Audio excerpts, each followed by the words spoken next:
growth projection, the trajectory that growth will take for India. The second quarter growth numbers have flabbergasted people, policy makers, a lot of economists that we have spoken to, projecting about 7.1 to 7.3% growth. At 7.6%, it has been a shocker. Will RBI then revise its growth forecast? That's going to be $1 million question right ahead of the MPC. Absolutely, Shweta. So I think MPC kicks off December 6th up until December 8th is going to be in action, and all eyes are on two basic indicators. Number one is, with inflation under control, inflation for the month of October coming in at about 4.87%, headline inflation, almost in line with RBI's hammering down to 4% target, right? But we are still a little ahead of the 4% mark, but comfortably in the range of 4 to 6%, or rather 2 to 6%, because RBI keeps that 2% on the upside and downside. So at about 4.87%, we are fairly comfortable when it comes to inflation, and whatever tightening the RBI has done thus far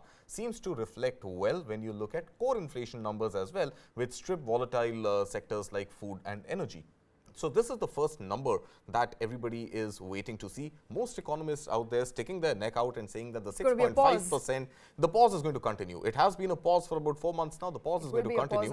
And 6.5% repo rate continues to be the repo rate on which banks are supposed to operate, and the economy and the banking system is expected to operate. So 6.5% is tight enough. Any further tightening could snap it, but any loosening at this time may impact inflation going up, and that inflation number is going to be critical again, since we are talking elections, as we run up to general elections 2024. The second aspect that I think most economists and most industry analysts, watchdogs are really expecting, and people like us, journalists including, are how is RBI now going to look at FY24 growth?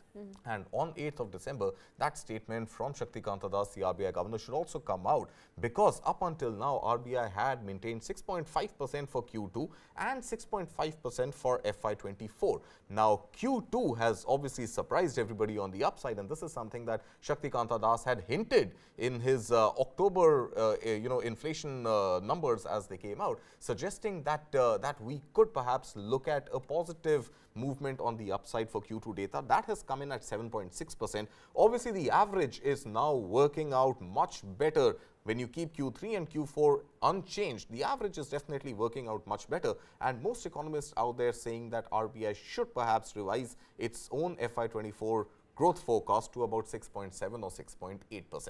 What number will Shaktikanta Das stick his neck out to is something that we'll have to wait and watch on 8 December. But two important factors which everybody is waiting for very closely over the next 3 days of the MPC. All right, and I'm not asking you to project anything at this point, but given that the Q2 numbers have surprised on the upside, what is your expectation as far as overall FY24 growth rate is concerned? Will it touch the 7% mark? So I believe, Shweta, again, if our...